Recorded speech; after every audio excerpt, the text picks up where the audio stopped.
Bom dia,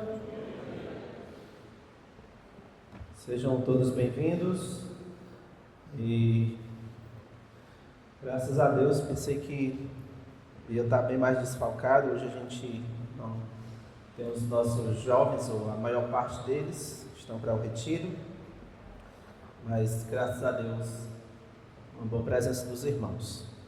Nós vamos dar continuidade às nossas lições sobre as doutrinas da graça.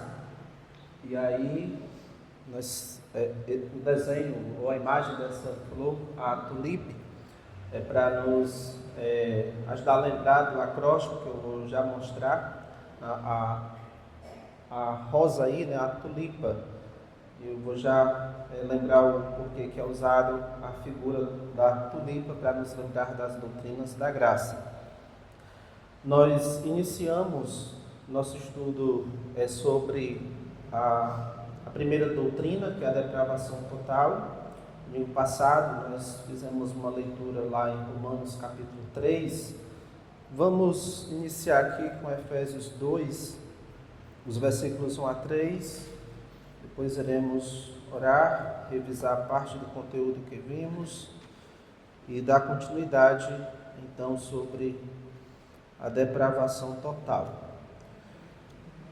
Efésios capítulo 2, os versículos 1 a 3, onde o apóstolo Paulo, ele nos lembra como era a vida, a nossa vida quando não cristãos, e que é a condição atual de todo aquele que ainda não é um crente em Cristo. Ele vos deu vida, estando vós mortos nos vossos delitos e pecados, nos quais andastes outrora, segundo o curso deste mundo, segundo o príncipe da potestade do ar, do espírito que agora atua nos filhos da desobediência, entre os quais também todos nós andamos outrora, segundo as inclinações da nossa carne, fazendo a vontade da carne e dos pensamentos.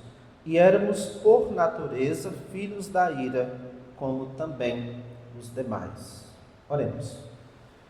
Altíssimo e soberano Deus, nosso grandioso Pai, mais uma vez queremos expressar a Ti nossa imensa gratidão pela Tua graça e misericórdia, demonstrada de tantas maneiras a cada dia, mas em especial queremos Te agradecer pela graça da salvação, essa graça que o Senhor começou a exercer conosco antes mesmo da nossa existência.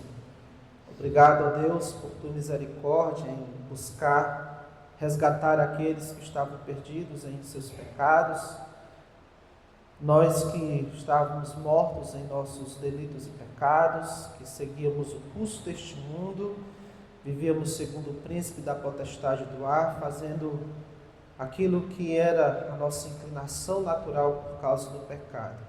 Obrigado por ter nos livrado da tua ira, a ira vindoura, nos ter concedido tua graça salvadora por meio do teu Filho Jesus Cristo, a quem o Senhor enviou como nosso substituto.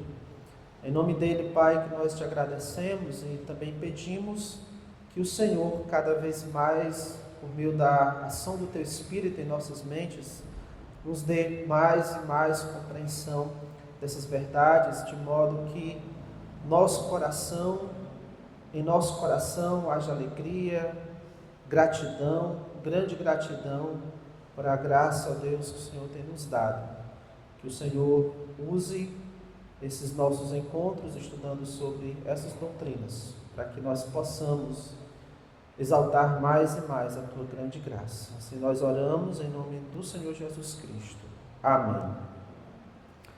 Então nós vimos que essas doutrinas da graça têm sido apresentadas por esse acróstico tulipe, que são de expressões em inglês, iniciando aí cada uma dessas expressões, né, com a letra T, a letra U, a letra L, a letra I, a letra P, para indicar essas 5 doutrinas que historicamente nós vimos há 2 domingos um pouco da história de como é que foram formuladas esse conjunto de doutrinas.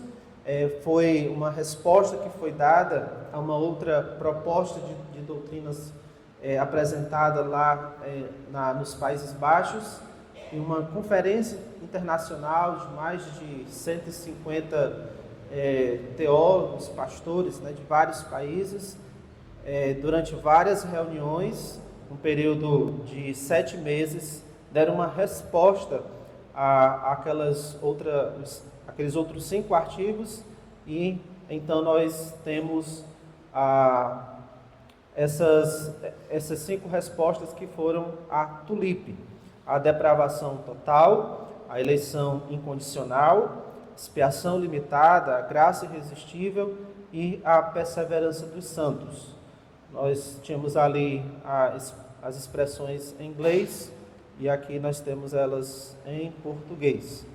A expressão As Doutrinas da Graça resume 5 ensinamentos bíblicos concernentes à salvação.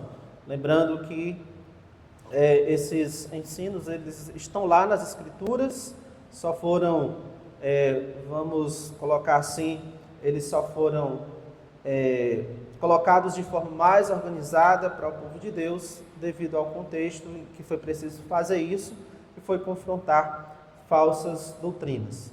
A igreja já acreditava dessa forma, só não tinha sistematizado dessa maneira, e a partir ali do século XVI, se eu não me engano, então se passou a ter essa sistematização nesses pontos, como a gente tem colocado aqui.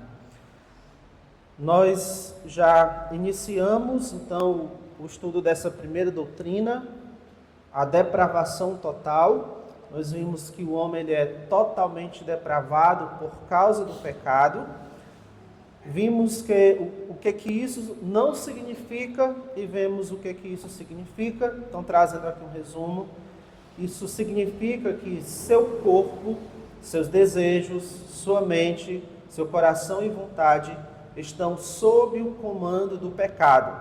Todos os elementos do homem, tudo que constitui a humanidade, tudo foi afetado pelo pecado, seja o seu aspecto físico, o seu aspecto material, seja o seu aspecto espiritual, tudo foi afetado pelo pecado. Então a Bíblia ela vai apresentar uma influência do pecado no nosso corpo, nos nossos desejos, e com muita frequência vai mostrar o poder que o pecado, que o princípio do pecado tem sobre os nossos desejos, sobre a essência do nosso ser, que é a nossa mente, o nosso coração. E significa que seu corpo, seus desejos, sua mente, seu coração e vontade estão sob o comando do pecado. Embora não seja total a intensidade do pecado, é total a sua extensão. Ou seja, o dizer que o homem é totalmente depravado não significa que cada ser humano está mostrando a sua total capacidade de pecar. Não é que todos estão pecando da forma mais intensa que podem. Não é isso. Nós vimos que ainda por causa o homem ele continua ainda a imagem e semelhança de Deus, ele carrega isso ainda. Então, e por conta do contexto em que cada um de nós nasce, essa nossa pecaminosidade ela vai sendo restringida pelos pais, pelo Estado, pela igreja. Então, o homem, embora ele tenha essa total capacidade para o pecado no nível mais intenso, ainda assim ele todos não estão demonstrando toda a capacidade que tem. Então, embora não seja total a intensidade do pecado, mas é total a capacidade para o homem mostrar todo o poder de destruição que o seu pecado tem, como também a ênfase maior que é total a sua extensão. Todos os aspectos do homem são afetados pelo pecado, todo o ser do homem, a começar pela sua essência, pela sua alma. Os termos que a Bíblia usa que equivale à alma também, é mente, coração. A essência do ser do homem foi afetado pelo pecado. Todas as nossas faculdades, todas as nossas habilidades foram afetadas pelo pecado, nos incapacitando de fazer o que agrada a Deus em nossa condição natural. Então, nascemos e já nascemos nesse estado de pessoas incapazes de buscar a Deus, pessoas incapazes de fazer o que agrada a Deus. E aí lembra que mesmo as coisas boas, que em si são boas, que o homem sem Deus pode fazer, essas coisas, embora sejam boas, sejam avaliadas por nós como boas, que produzam bons resultados na vida de outras pessoas, mas essas coisas diante de Deus ainda são pecados, porque as nossas obras de justiça são como trapos de imundícia. Aquilo que não provém de fé, mesmo coisas corretas, se não provém de fé, é pecado, diz Romanos 14, 23, e tudo que fizerdes, esse está Colossenses 3, 17, 1 Coríntios 10, 31 diz, portanto, quer comais, quer bebais, ou façais outra coisa qualquer, fazei tudo para a glória de Deus. Então, os homens sem Deus, eles não estão preocupados em fazer o bem, motivado pela obediência a Deus, motivado pelo desejo de agradar a Deus. E é por isso que mesmo as coisas boas que eles fazem são pecado, porque a sua motivação não é a glória de Deus, não estão fazendo como um ato de obediência a Deus, por conveniência, por ser algo convencional, até mesmo por questão de consciência, mas não por amor a Deus, como ato de obediência a Deus. E é por isso que são incapazes de agradar a Deus e não o agradam mesmo quando fazem coisas boas. Então, alguns autores tratando sobre a depravação total diz o seguinte, está meio ruim aí para vocês, né? Só um instantinho aqui.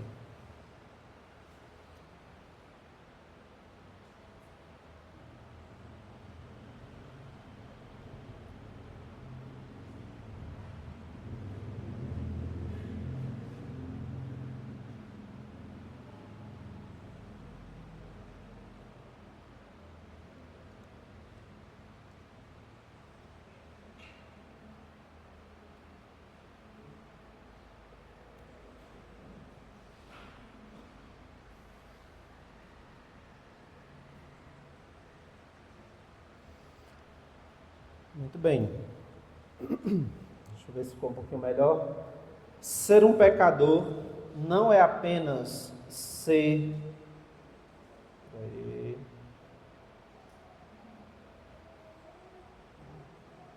Ser um pecador não é apenas ser imperfeito ou incapaz de atingir seu potencial máximo sem Deus, que essa é a compreensão que alguns querem dar para tentar explicar o que significa dizer que o homem é pecador.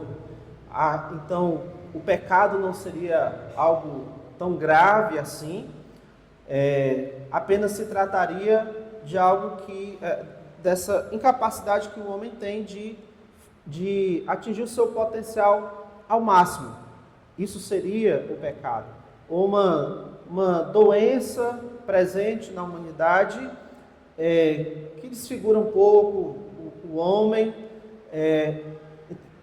Então há infelizmente, vários posicionamentos que dão uma visão não bíblica do que é o pecado, que ameniza a condição do homem, de maneira que o pecado não é, à vista desses posicionamentos, algo tão grave assim.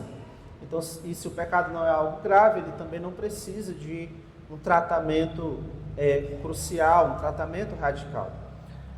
Mais do que isso, ser um pecador é uma descrição de seres humanos em um estado de completa ruína, um estado do qual somos incapazes de nos livrarmos e no qual todos poderíamos ter sido deixados para morrer.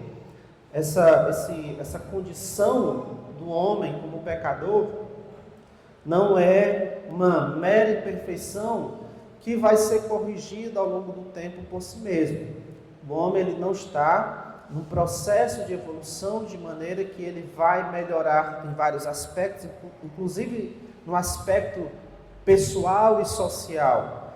Ele vai melhorando quanto ao que significa ser pecador, essa imperfeição desaparecendo da vida dele, e isso tendo um resultado melhor também no seu relacionamento com as outras pessoas.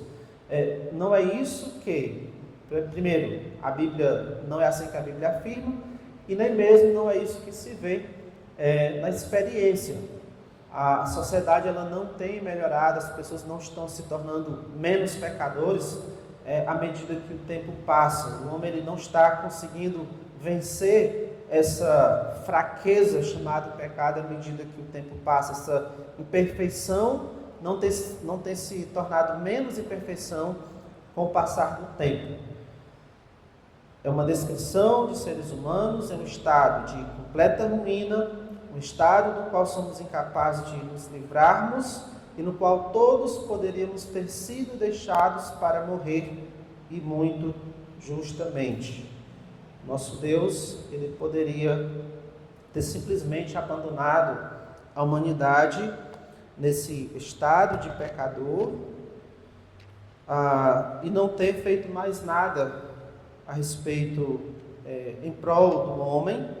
Deus poderia ter aniquilado a humanidade desde o primeiro pecado, isso seria justo, como também seria justo se ele tivesse abandonado e não tivesse feito mais nada em prol do homem. Lá em Gênesis 2, vamos abrir lá, Gênesis 2, os versículos 15 a 17.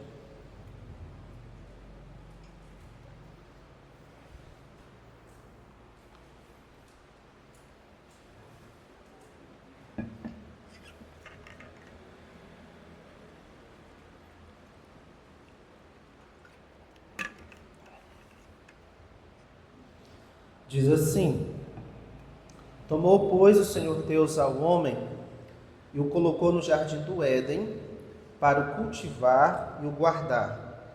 E o Senhor Deus lhe deu esta ordem: de toda árvore do jardim comerás livremente, mas da árvore do conhecimento do bem e do mal não comerás, porque no dia em que dela comeres, certamente morrerás. No dia em que dela comeres, certamente morrerás.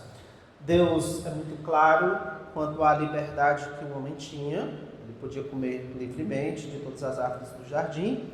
Deus foi muito claro quanto à única restrição que o homem tinha, não comer daquela árvore que estava no meio do jardim, inclusive num ponto muito estratégico para não correr o risco de um homem comer por engano.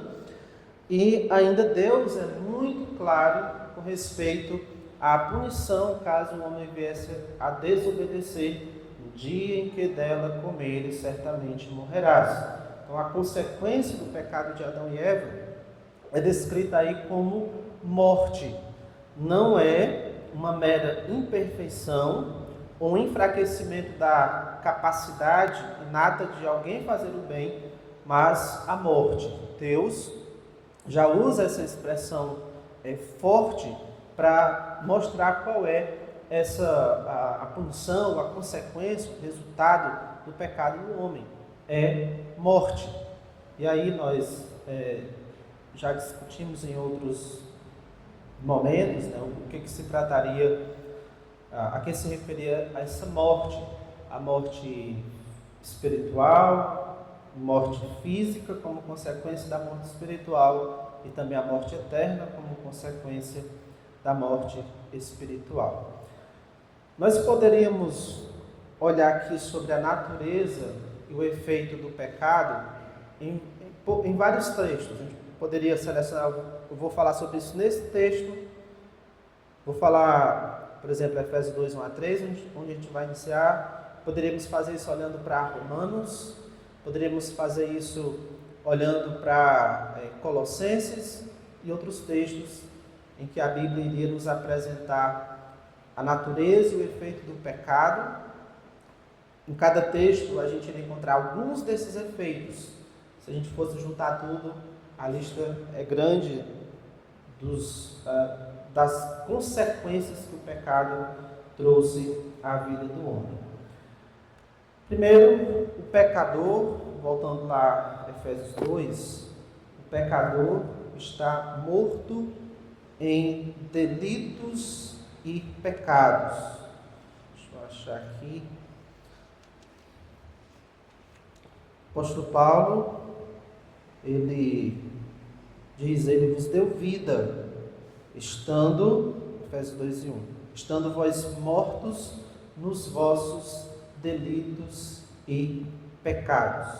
Isso não é uma referência à morte física, mas à morte espiritual, ao fato de um homem ele estar separado de Deus, desde que Adão pecou, aquela comunhão que antes se tinha com Deus, essa comunhão ela foi perdida. Nós vemos ali no jardim, depois do pecado do homem, o homem buscando fugir de Deus, com medo de Deus, quando Deus vem ali ao final do dia para estar com eles tentam se esconder atrás das árvores, e aí depois ele diz para Deus que ele tinha ouvido a voz de Deus e tinha ficado com medo. Isso já era resultado do pecado, o pecado distanciando o homem de Deus, fazendo o homem ter esse receio, esse medo de Deus.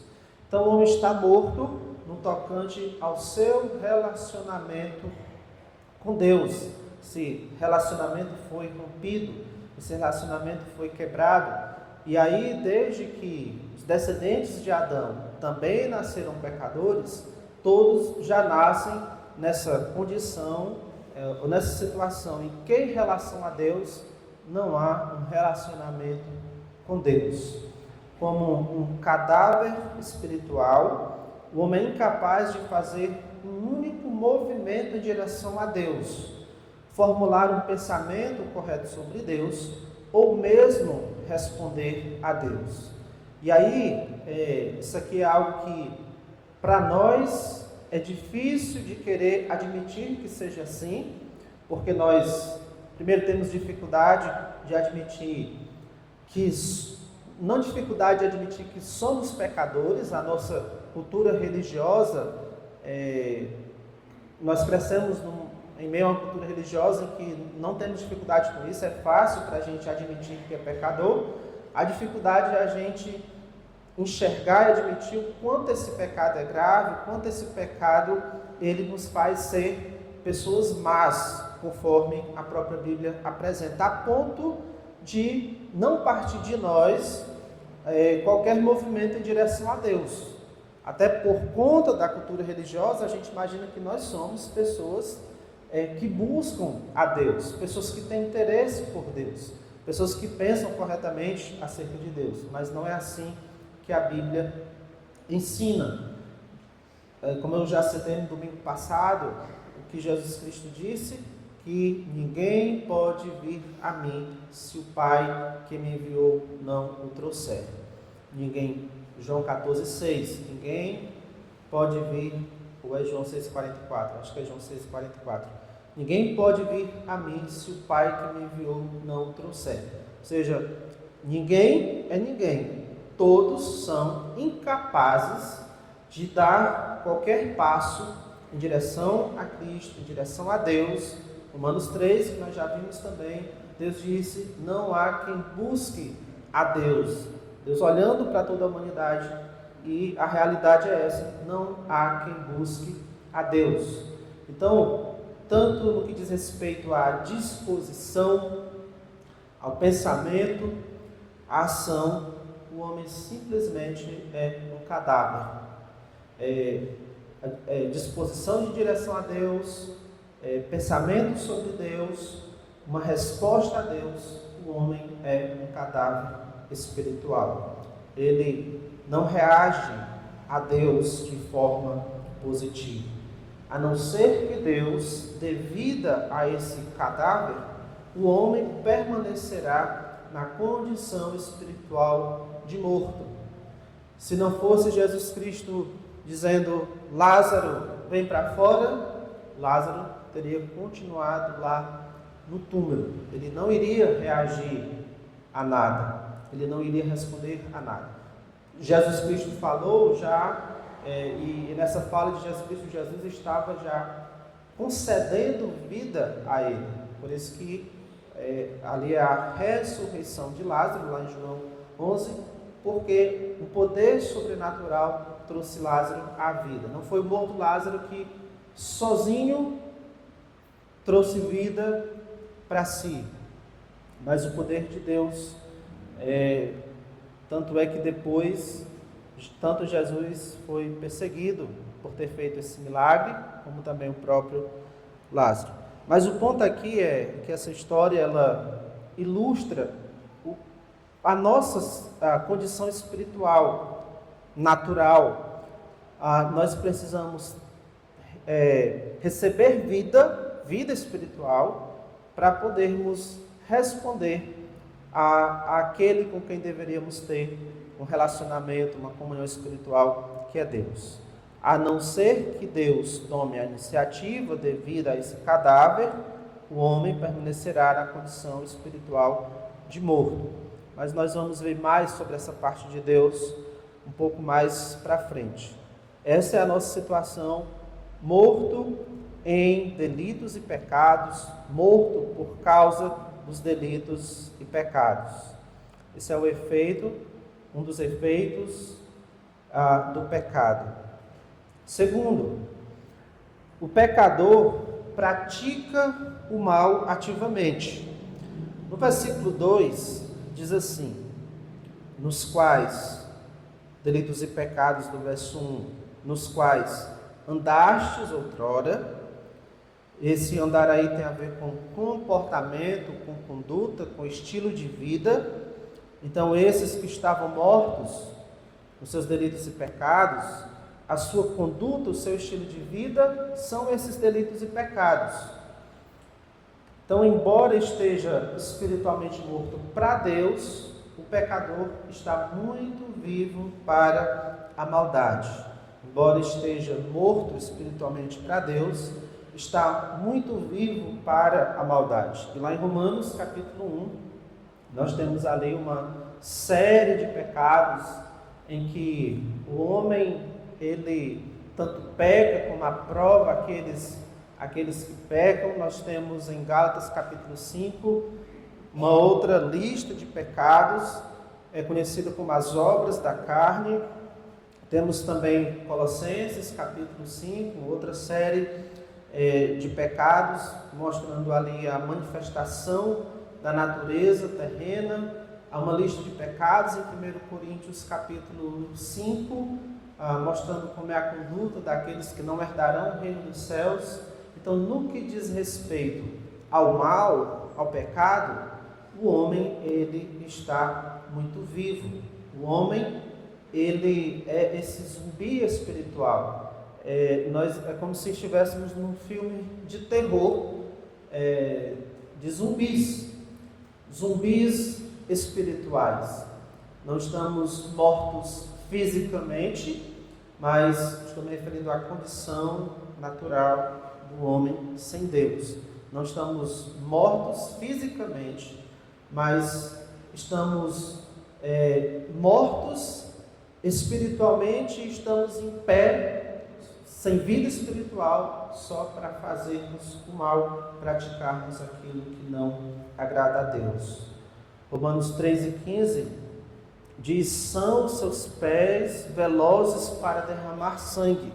Naquela descrição da visão que Deus tem da humanidade, onde Paulo mostra que todos os homens estão na mesma condição, uma das coisas que é dito que os seus pés são velozes para derramar sangue. Há uma pressa do homem para praticar o mal. Há uma pressa do homem, uma inclinação natural e apressada para aquilo que é mal. E isso a gente pode ver desde a infância, desde os primeiros dias de nascido, desde as primeiras horas, né? Dá para ver já essa pressa para o mal. E isso não acontece, o homem não se torna pecador, reforçando o que já vimos no passado, quando nasce, e sim desde a sua concepção. E aí, por ser pecador, ele pratica normalmente, é ativo nisso, em fazer aquilo que não agrada a Deus. Então esse é um outro efeito do pecado, de um pecador praticar o mal ativamente. É tão normal pecar como respirar. Essa é a condição do homem por causa do seu pecado. Um terceiro efeito é que o pecador ele está escravizado. Vamos ver aqui 2 Pedro, capítulo 2.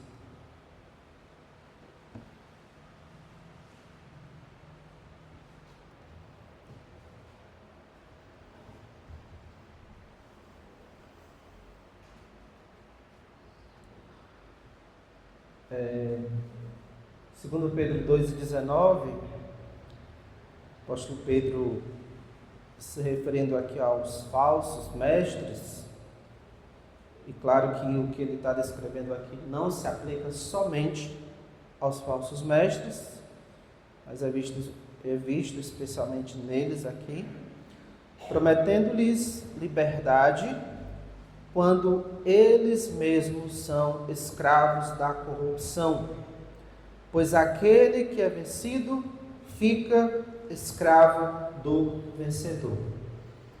Quando eles mesmos são escravos da corrupção, pois aquele que é vencido fica escravo do vencedor. E isso mostra o porquê que o homem ele é escravo do pecado.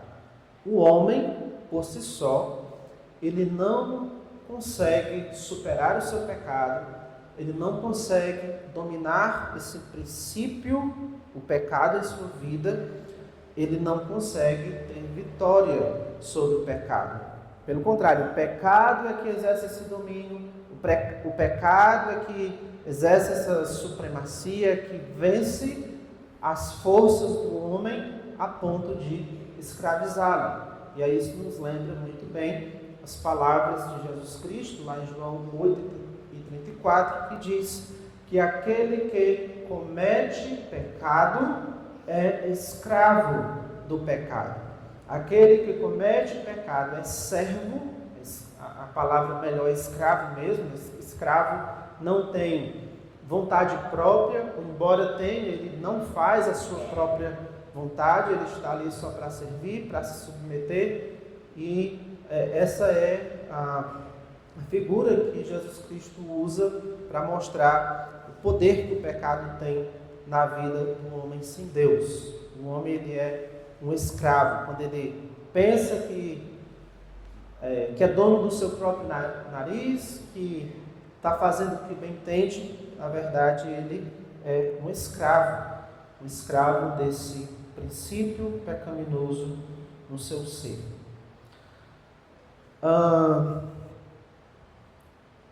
Então, um dos efeitos do pecado é que o pecador ele está escravizado, e tradicionalmente nós temos, a igreja tem identificado 3 inimigos do homem, e esses 3 inimigos eles escravizam o homem. Um desses inimigos é o mundo, voltando lá a Efésios 2:2, diz: nos quais andastes outrora, nos delitos e pecados que andamos no passado, segundo o curso deste mundo. Segundo o curso deste mundo. O mundo, como já explicamos também em outros momentos, se trata desse sistema presente na era atual, esse sistema de vida, esse sistema que regra a nossa cosmovisão, a nossa filosofia, nosso padrão de vida, esse sistema que mantém o homem escravizado, distante de Deus, e o homem com uma atitude de rebeldia a Deus. O mundo modela o pensamento, as crenças, os valores e a conduta dos homens. O mundo modela a sua maneira de pensar, aquilo que você acredita ser certo ou errado. Modela os seus valores e o seu comportamento. Inclusive, quando o Evangelho chega na vida de um homem, uma das coisas com que o Evangelho vai lutar são com essas crenças, com esses valores que já faz parte ali do ser desse homem. E aí há uma relutância, exatamente porque o Evangelho vai confrontar aquilo que você abraça como certo, aquilo que você abraça como sendo verdade. E mesmo depois que o Evangelho tem lhe conquistado, que de fato você nasceu de novo, isso não significa que o mundo, como o mundo lhe modelou, como o mundo vai continuar tentando lhe afetar, que isso vai deixar de ser um problema. Como um sistema que o mundo e sua cosmovisão distanciam o homem de Deus. Por isso que, por favor, alguém leia 1 João 2,16. Por isso que a Bíblia ela fala também de maneira forte, clara, contra o mundo, alertando os cristãos quanto ao cuidado que eles precisam ter em relação ao mundo e o mundanismo. Quem pode ler, por favor, 1 João 2 e 16.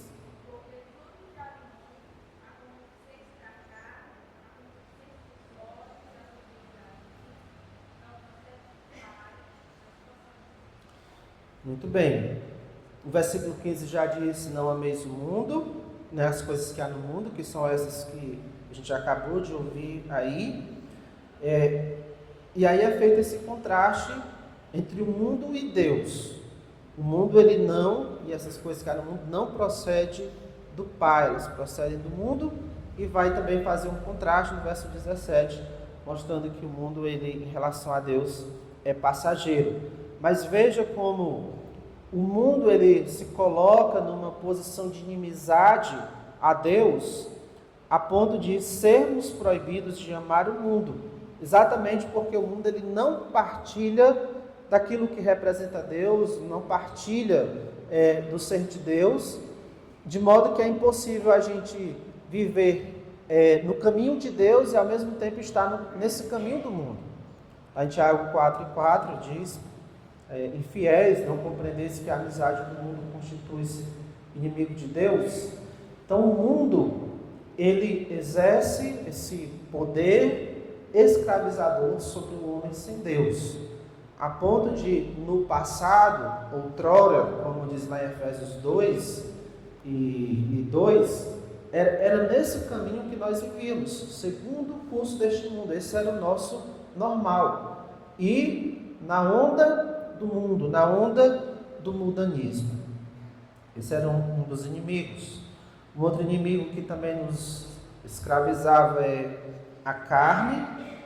E aqui para falar desse princípio do pecado em nós, ou o pecado original, verso 3 diz: entre os quais todos nós andamos outrora, segundo as inclinações da nossa carne. Isso é o que, para se referir a esse pecado presente em nós, ou o efeito do pecado na essência do nosso ser, segundo as inclinações da nossa carne, fazendo a vontade da carne e dos pensamentos. O pecado original exerce domínio sobre a vontade e os desejos do homem, como nós vimos na semana passada. A inclinação do homem, isto é, a disposição natural do seu ser, é inimiga de Deus. Por favor, alguém leia Romanos 8 e 7.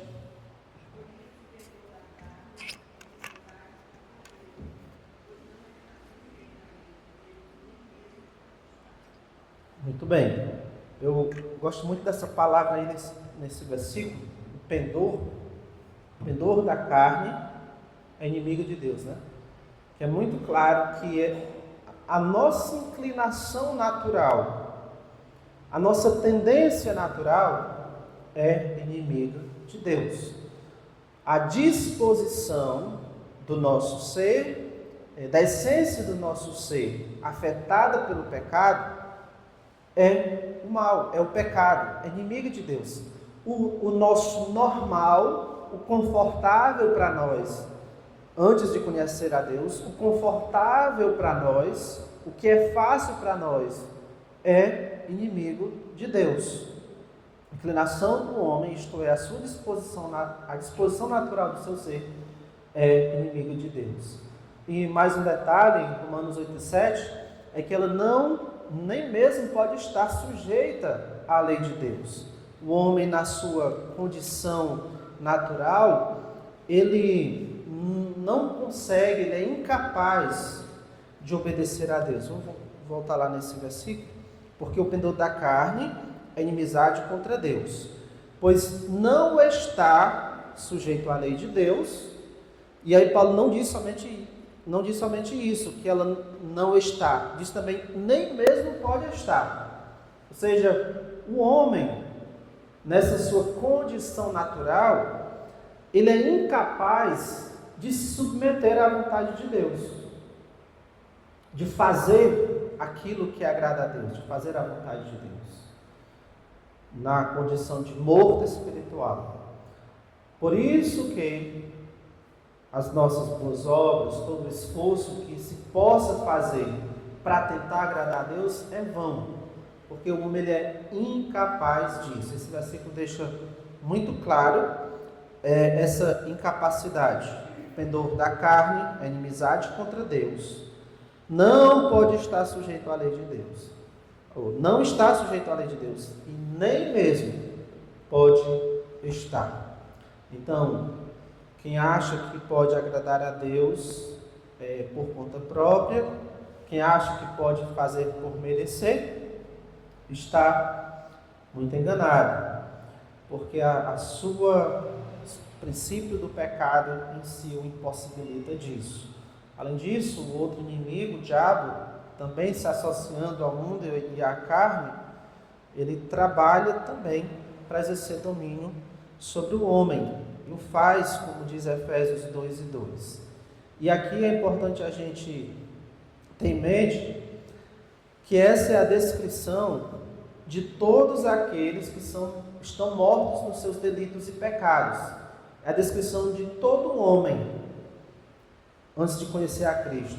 Efésios 2:2. Nos quais andastes outrora, segundo o curso deste mundo, ou seja, todos os homens estão mortos nos seus delitos e pecados, todos os homens andam segundo o curso deste mundo, e todos os homens têm o seu estilo de vida, a sua conduta, segundo o príncipe da potestade do ar, que é Satanás. Essa conduta do homem, enquanto morto espiritual, a sua vida também é influenciada por Satanás. As pessoas elas tentam se alertar ou se assustar mais com o diabo quando acontece casos de possessão demoníaca.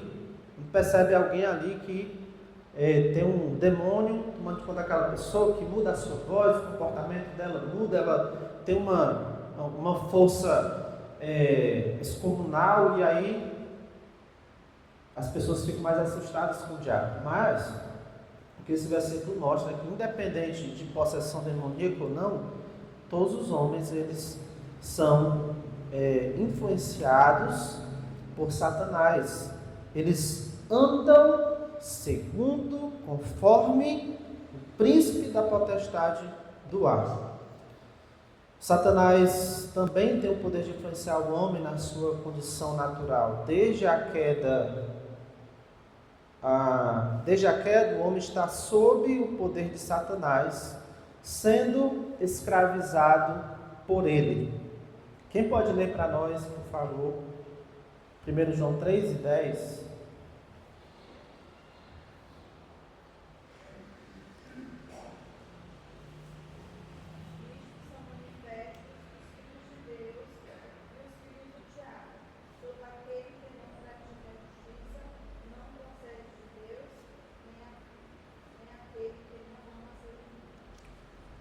Muito bem, eu vou lá também nesse versículo para a gente olhar aqui o versículo 9, tentar deixar mais claro aí o que o apóstolo João diz. Aqui está sendo apresentado dois grupos, os que são filhos de Deus e os que são filhos do diabo. Você faz parte de um desses grupos, não há um meio termo. Ou você é filho de Deus, ou você é filho do diabo. Versículo 9: todo aquele que é nascido de Deus, que é filho de Deus, vive na prática, versículo 9, todo aquele que é nascido de Deus não vive na prática do pecado.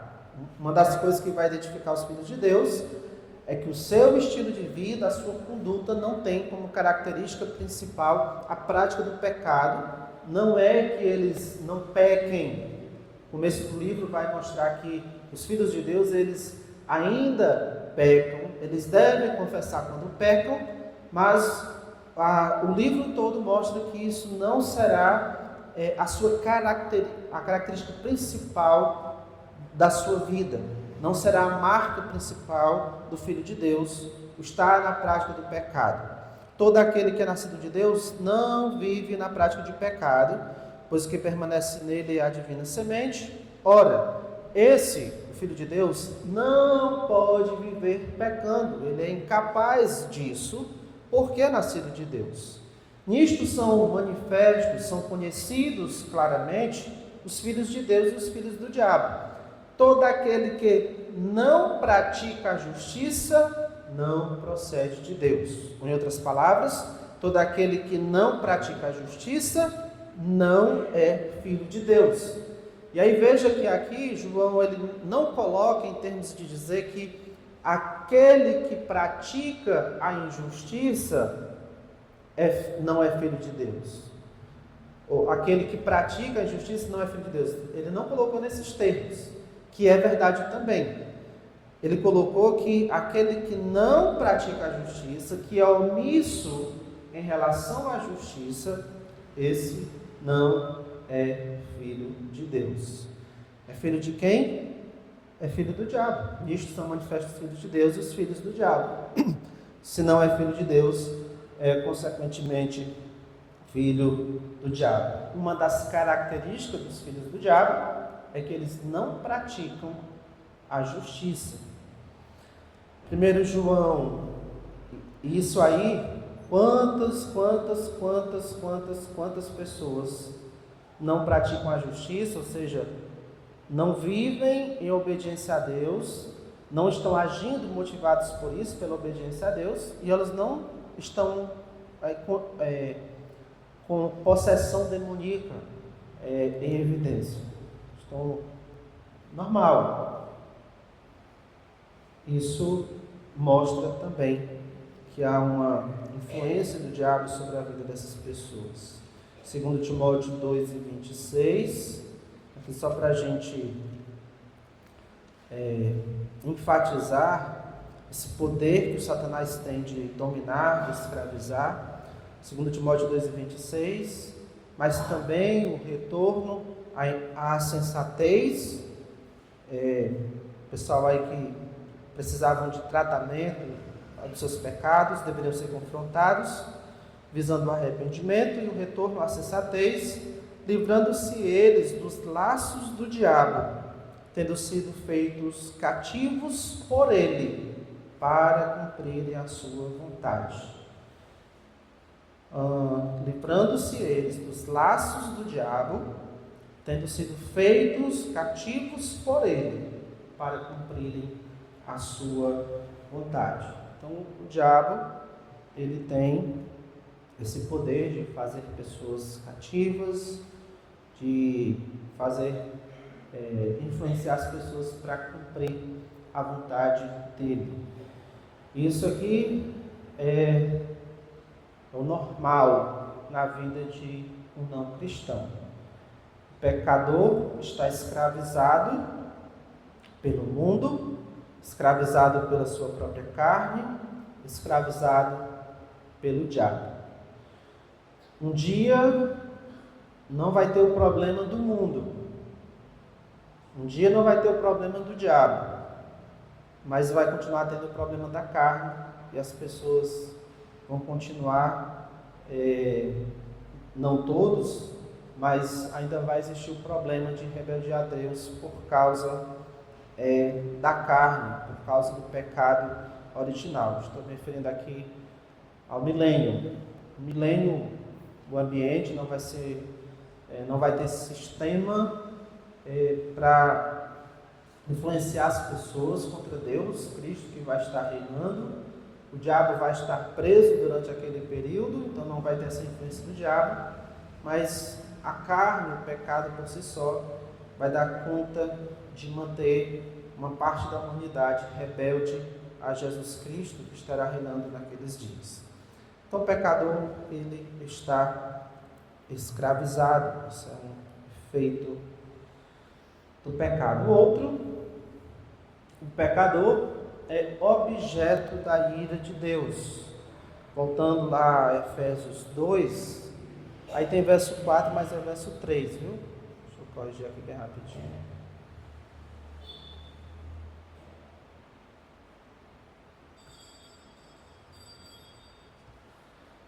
Muito bem.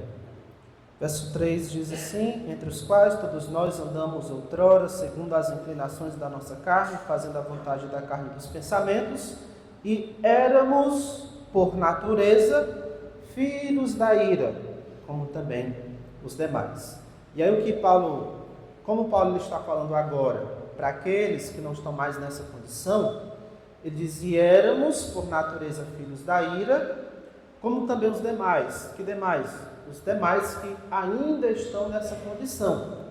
Essa é a condição geral da humanidade, é que o homem, ele está na mira da ira de Deus, ou melhor, como ele coloca aí, filhos da ira de Deus. Não é como a nossa cultura religiosa também nos fez pensar que todos são filhos de Deus. Não é assim que a Bíblia nos ensina, que a humanidade toda é filha de Deus.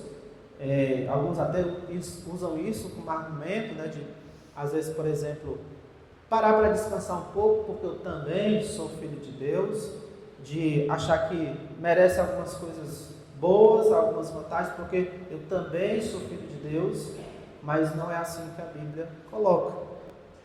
A Bíblia coloca que, em relação a essa questão de filiação, na sua condição natural, ele é filho da ira de Deus, é filho da punição de Deus.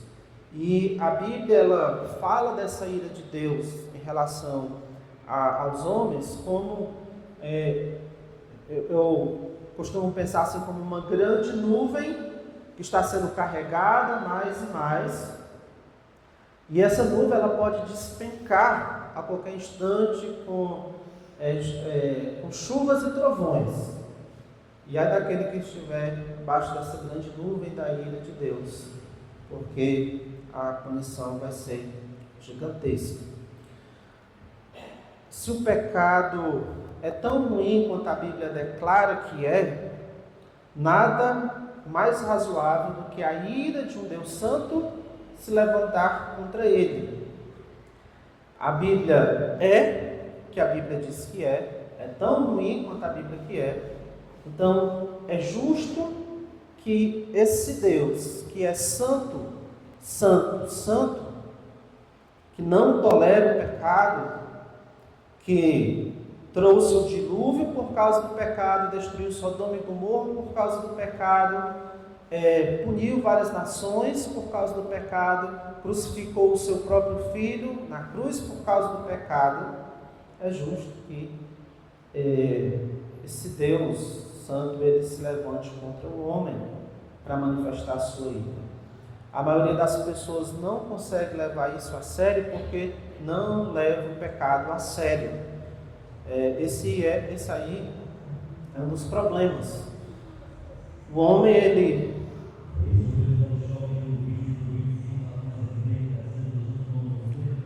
esse mundanismo, a A sociedade como toda, a filosofia do mundo amenizou a ideia do pecado, de modo que as pessoas não enxergam o pecado como algo grave.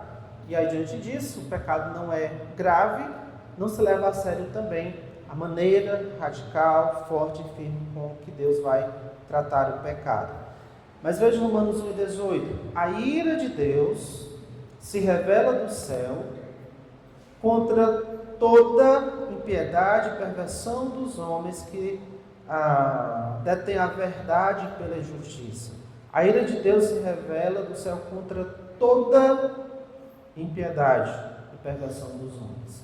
Não há um pecado sequer que Deus não vá tratar dele, não há um pecado sequer, por grande ou pequeno que seja a nossa vista, não há um pecado sequer que Deus não vá punir, que Deus não vá tratar, que Deus não vá revelar ou manifestar a sua ira. Essa ira de Deus já está sendo manifestada, já está sendo revelada no presente, como vai mostrar Romanos 1,18 até o final do capítulo ali, acho que o verso 33, como também futuramente Deus irá manifestar a sua ira eterna, punindo o pecado eternamente.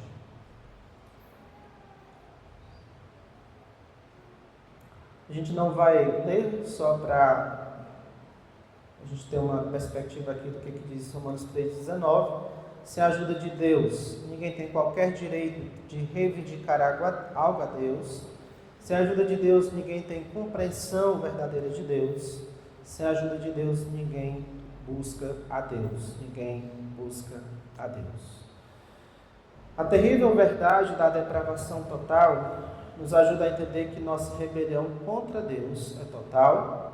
Nossa incapacidade para se submeter a Deus e fazer o bem é total. Nosso merecimento da punição eterna é total. Depravação total, nós podemos concluir isso, nos ajuda a entender que a nossa rebelião contra Deus por causa do pecado, ela é total. A nossa incapacidade para se submeter a esse Deus e para fazer o bem é total, e que nós somos totalmente merecedores da punição eterna por causa do pecado. Finalizo aqui com o que nós vimos lá no início. Ser um pecador não é apenas ser imperfeito ou incapaz de atingir seu potencial máximo sem Deus. Mais do que isso, é uma descrição de seres humanos em um estado de completa ruína, um estado do qual somos incapazes de nos livrarmos e no qual todos poderíamos ter sido deixados para morrer. E muito justamente. Muito justamente. Se não existisse a promessa da vida eterna, Deus seria justo.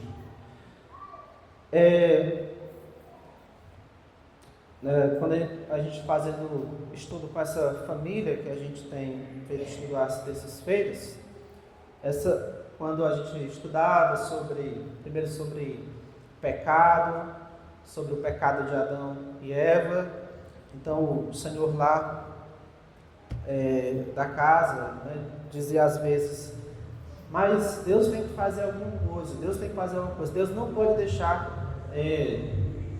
isso desse jeito. Deus foi um pouco malvado aí, muito cruel com um homem. Quando Deus tinha punido Adão de tirar ele do jardim, e a consequência da humanidade ser toda pecadora, então esse homem entendia que Deus ele tinha que fazer alguma coisa. E não é que Deus tinha que fazer alguma coisa, embora ele tenha feito, mas não é porque ele precisava ter feito, ele não devia isso ao homem, fazer alguma coisa em prol do homem. Veja essa mentalidade que a gente tem de que Deus é devedor a nós. Nós fizemos a besteira e Deus, por ser Deus, Ele é devedor a nós para agir com amor, para conceder misericórdia. Não. Ele seria muito justo em deixar nós na perdição e na condenação eterna. embora ele não tenha deixado de ser justo ao ter manifestado sua graça e misericórdia. Alguém teria alguma pergunta, algum comentário que gostaria de fazer? Se você tiver, eu posso levar o microfone aí para você. Gostaria de comentar algo ou fazer alguma pergunta?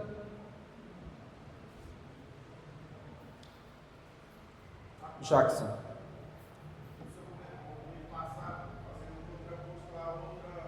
Uhum.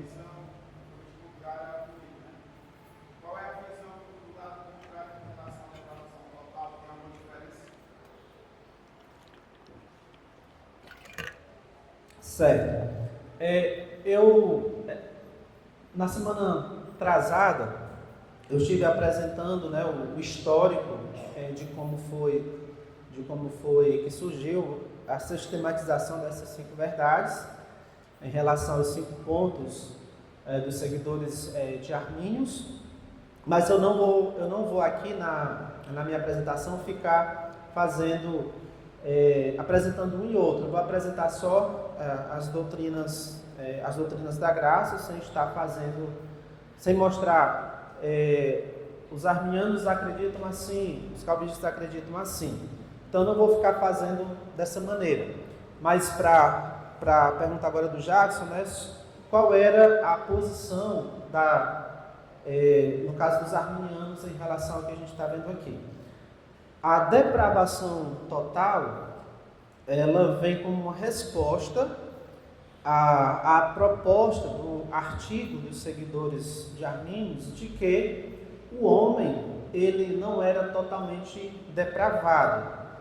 No caso, o homem ele era parcialmente bom ou parcialmente mau, poderia ser dito um dos dois. Então havia algo bom no homem ainda. O homem ele não era totalmente destituído da capacidade de buscar a Deus. Esse era um dos problemas, né, que no caso Jacó Arminius ele tinha em relação a essa proposta, dessas verdades que a gente está estudando. Lembrando que eu tinha mencionado um pouco da história de Lutero, de Erasmo também, né? Lutero ele defendia essa total incapacidade do homem, inclusive de um homem, a sua vontade ela não ser livre, mas tinha o seu oponente lá na época, Erasmo, que ele defendia o contrário. E o Arminius ele abraçou mais essa ideia de Erasmo, entendendo que o homem ele tinha sim algo de bom nele ainda, e que ele precisava partir dele essa iniciativa de buscar a Deus. Enfim, era o homem que tomava a decisão de buscar a Deus.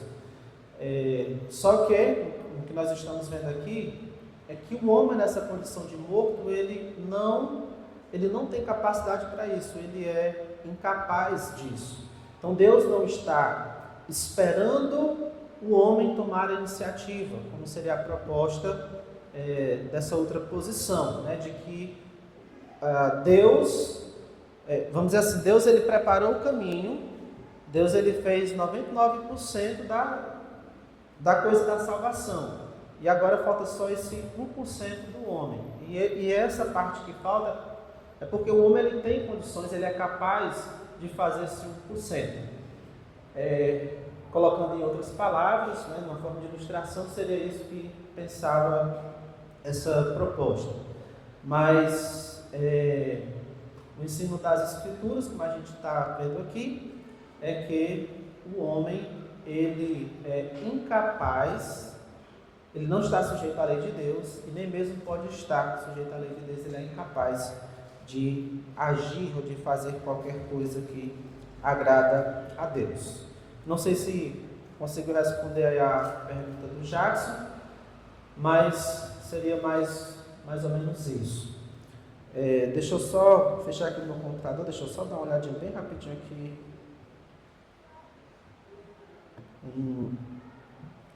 em um slide que eu tinha apresentado na semana atrasada.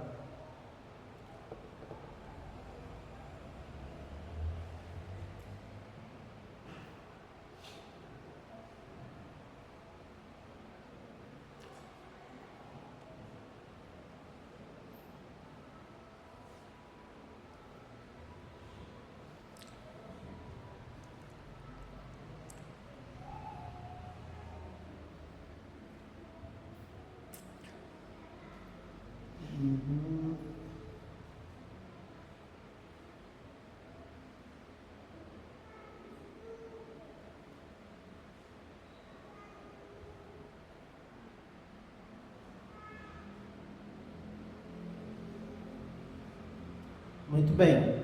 Isso aqui talvez nos ajude para os próximos também, mas resumindo o pensamento dessa outra proposta, que foi a proposta que foi examinada e foi dada uma resposta para ela, a ideia seria o seguinte: o homem ele responde a Deus, e essa resposta do homem ela desencadeia outras ações de Deus.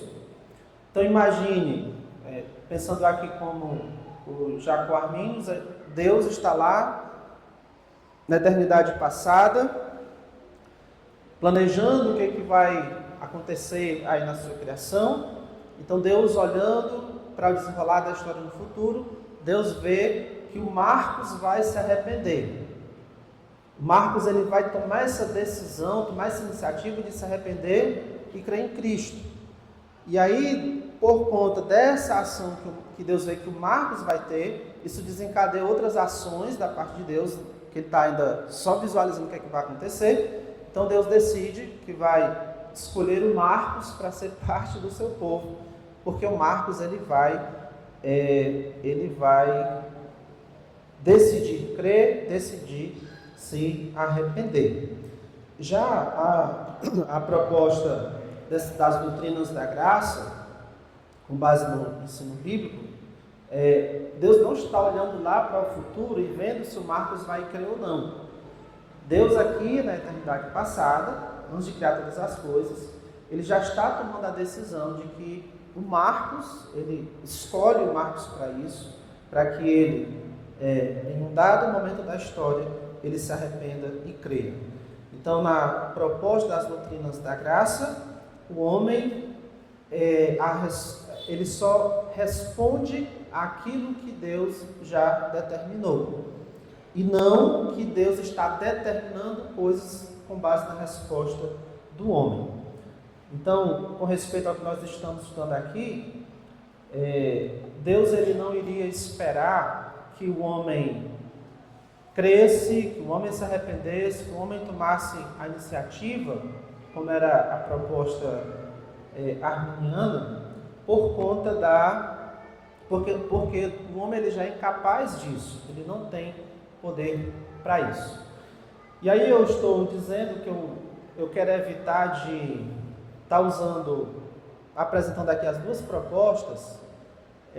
Por exemplo, a proposta arminiana defendia assim, a proposta calvinista acreditava assim: eu quero evitar fazer isso, irmãos. Se você quer se inteirar mais disso, você pode ir lá em livros, estudar, isso vai lhe ajudar. Eu quero evitar, porque esses termos, como eu disse lá no nosso primeiro estudo, às vezes acaba criando um pouco de dificuldade, né? Então, em vez de se concentrar um pouco no ensino bíblico, você fica muito preocupado em tentar relacionar uma doutrina a um determinado título, a um determinado nome. E aí, para não fazer confusão para alguns, eu prefiro só apresentar aquilo que eu acredito ser o ensino bíblico, e depois, se você entende isso, entende essas verdades, fica fácil de você conseguir rejeitar um falso ensino, identificar quando um falso ensino aparece. Mas para aqueles que querem conhecer um pouco mais sobre isso, então eu posso inclusive indicar livros que vão lhe ajudar. Tá ok? Então, se alguém mais queria esse tipo de abordagem, não é a que eu vou fazer, pensando em não trazer algumas dificuldades para alguns irmãos. Alguém mais tem alguma pergunta? Algum comentário? Fábio, dá para falar o tempo? Vou tentar formar uma pergunta, porque tanta informação que a gente vai gostar de ter. Certo. Não, então é errado a gente dizer, esse que você falou, né, que não se preocupou 99% a questão da salvação. Não, se cabe ao homem alguma coisa, tipo se arrepender e crer, essa seria a parte que cabe ao homem, né? Ou nem isso cabe ao homem. Uhum. Então, Deus ele já escolheu os três, né? Então, em certo momento, por exemplo, o arco é a coisa que por Deus. Então, em certo momento na vida dele, ele vai se arrepender e crer.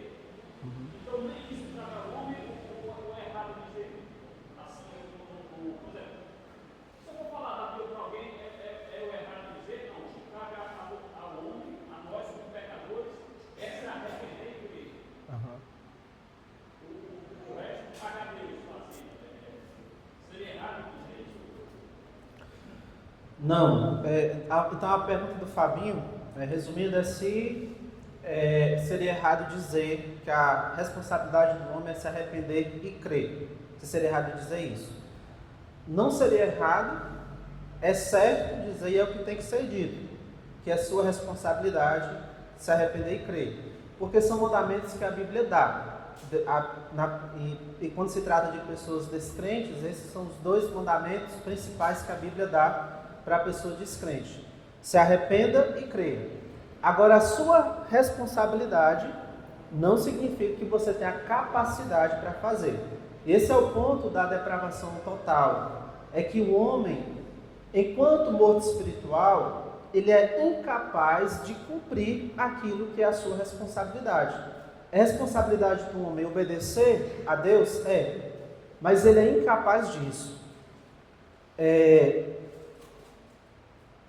Porque o pendor da carne é inimigo de Deus, porque não está sujeito à lei de Deus, nem mesmo pode estar. Então o versículo, Romanos 8,7, está tratando não da responsabilidade, mas da incapacidade.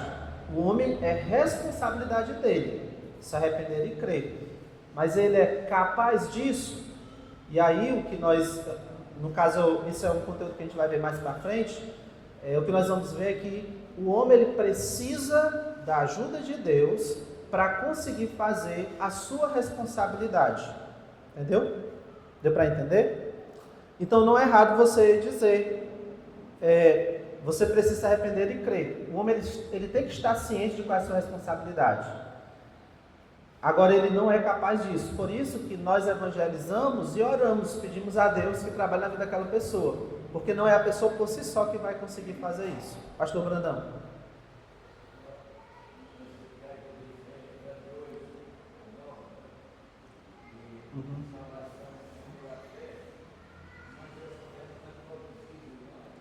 Muito bem.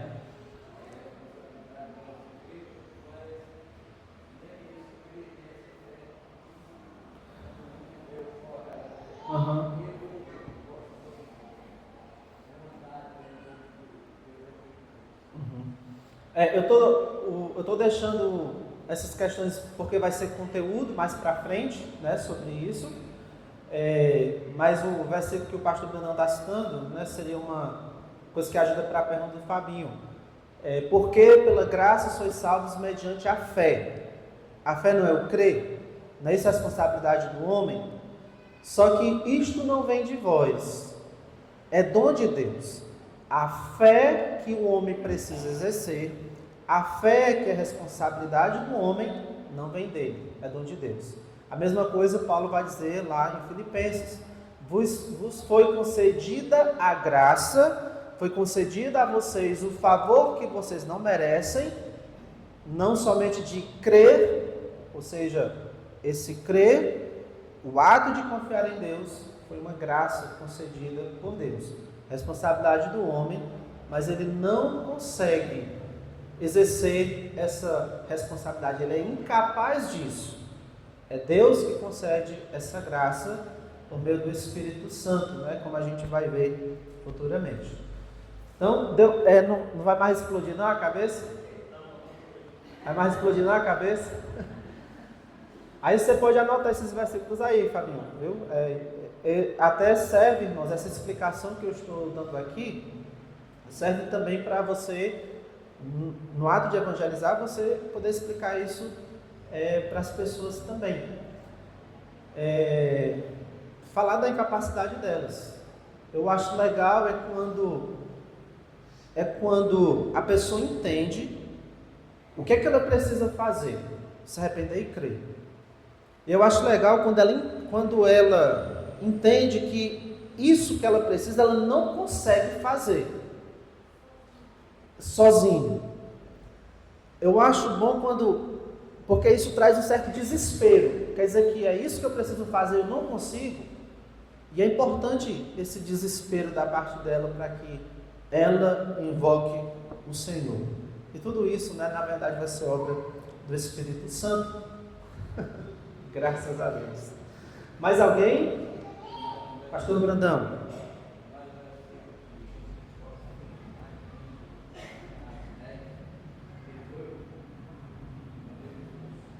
Sim.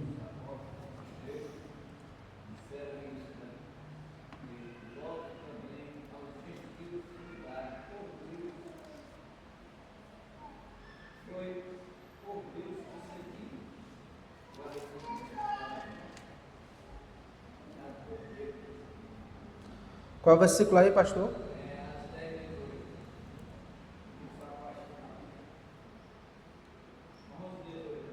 Ah, sim.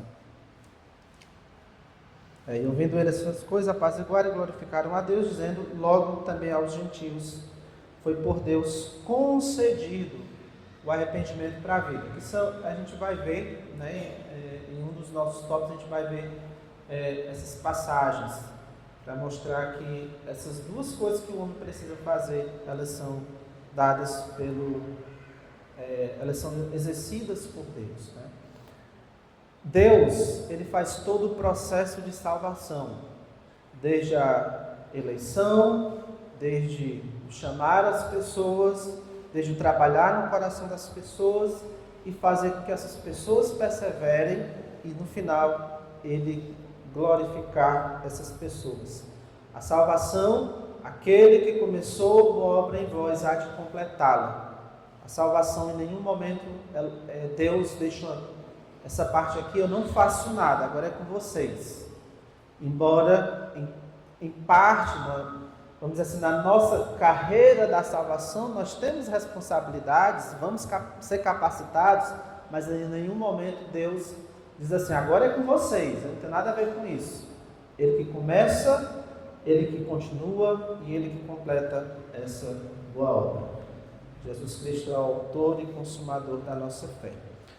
Querido Pai, nós agradecemos ao Senhor pela estarmos podendo conversar agora sobre isso, sobre a nossa condição como pecador, e a gente poder fazer isso agora, Deus, não com o coração pesado, mas porque o Senhor já nos trouxe alívio, porque o Senhor já nos trouxe perdão para os nossos pecados, porque no passado o Senhor já nos fez entender a nossa condição miserável, de ruína, como pecadores, e nos trouxe ao arrependimento e à fé no Teu Filho Jesus Cristo. Obrigado, meu Deus, usa as nossas vidas para levar essas verdades para outras pessoas e clareia a nossa mente para que a gente compreenda cada vez mais. E que o resultado, Deus, seja aquilo que temos dito desde o início, a exaltação da Tua graça. Para isso, para a glória do Senhor, para a glória do Teu Filho, para a glória do Espírito, é que nós oramos. Amém. Então, irmãos, hoje